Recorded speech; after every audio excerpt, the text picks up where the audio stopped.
Milad Muhammadiyah ke-112 tahun. Ini bukan usia yang muda untuk terus memberikan kontribusi bagi pembangunan negara Indonesia. Sebenarnya bagaimana sejarah Muhammadiyah dan program apa saja yang terus diupayakan? Selengkapnya akan kita bahas di Dialog Buletin Jatim bersama saya, Belinda Firda. Pemirsa, Dialog Buletin Jatim kali ini kita akan membahas fokusnya adalah Milad Muhammadiyah ke-112 tahun. Nah, untuk membahas lebih detail, sudah bersama saya ada Ketua Pimpinan Wilayah Muhammadiyah Jawa Timur, Bapak Sukadiono. Assalamualaikum, Bapak. Waalaikumsalam. Sehat, Pak? Alhamdulillah, sehat, Mbak Belinda. Alhamdulillah. Bapak Suko, sebelum kita nanti membahas lebih lanjut ini di tahun ini, 112 tahun, namun kalau kita melihat sebenarnya usia ini bukan usia yang muda ya Bapak, perjalanan panjang. Kita tarik historikalnya terlebih dahulu. Sebenarnya perjalanan Kiai Ahmad Dahlan ini membangun Muhammadiyah ini seperti apa sebenarnya Pak? Ya, jadi begini Mbak Belinda,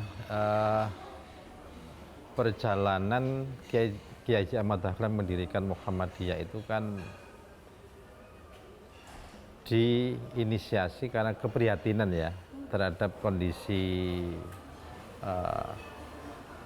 masyarakat pada waktu itu. Dalam arti yang pertama kaitannya dengan kualitas sumber daya manusia. Kualitas SDM pada waktu itu sangat memprihatinkan. Ada disparitas, kesenjangan pendidikan ya. Artinya kalau warga-warga dari kalangan elit, ningrat, itu bisa punya peluang lebih besar untuk melanjutkan sekolah, kan begitu. Tapi ketika masyarakat yang golongan, mohon maaf, pada waktu itu pribumi, itu agak susah. Nah, ya inilah yang menjadi problem pada waktu itu. Ada kualitas SDM karena tidak punya kesempatan untuk melanjutkan sekolah. Itu. Kemudian masalah kesejahteraan.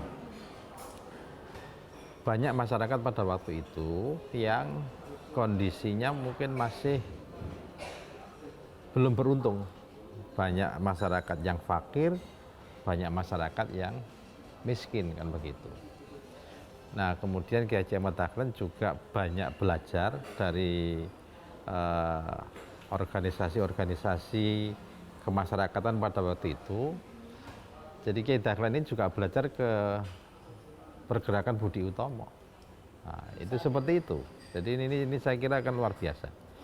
Nah, akhirnya dari belajar di berbagai macam pergerakan itulah muncul inspirasi bahwasanya kalau beliau berjuang sendiri tidak akan mungkin untuk bisa membantu menyelesaikan permasalahan-permasalahan yang sedang terjadi di masyarakat pada waktu itu. Nah, harus ada organisasi yang itu nanti bisa membantu bagaimana problem-problem kemasyarakatan pada waktu itu bisa teratasi.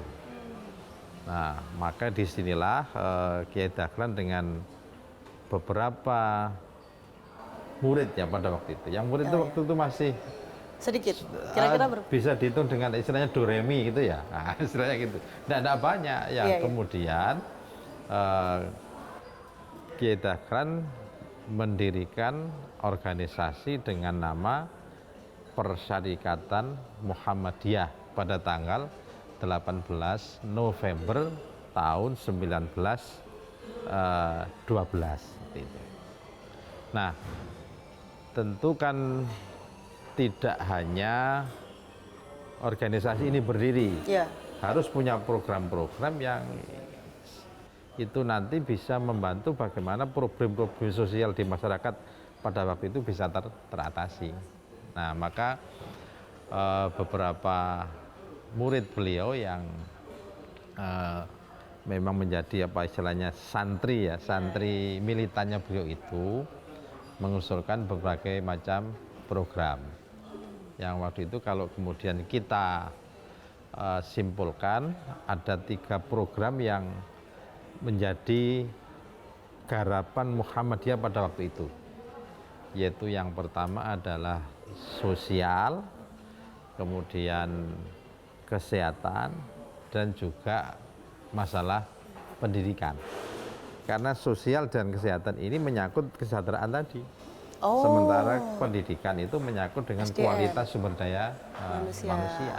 Dan inilah yang kemudian di Kiai Dahlan memang tipikalnya bukan orang yang hanya sekedar ngomong saja. Dia ingin murid-muridnya itu juga mengimplementasikan apa yang memang sudah dibuat program itu.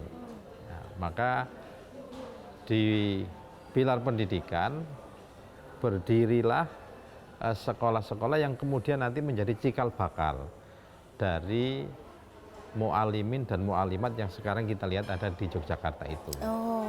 Nah, kemudian juga ada pilar kesehatan itu namanya dulu PKU, penolong kesengsaraan umum. PKU? Ya. Penolong kesengsaraan umum. Nah, itu berupa poliklinik ya.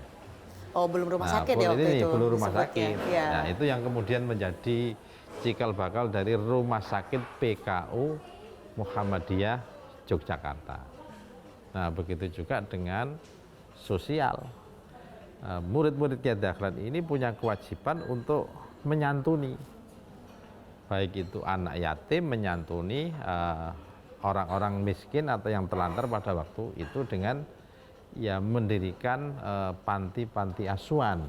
Bagaimana agar anak-anak terlantar, anak-anak yatim itu bisa mendapatkan kebutuhan sandang, pangan, papan yang layak.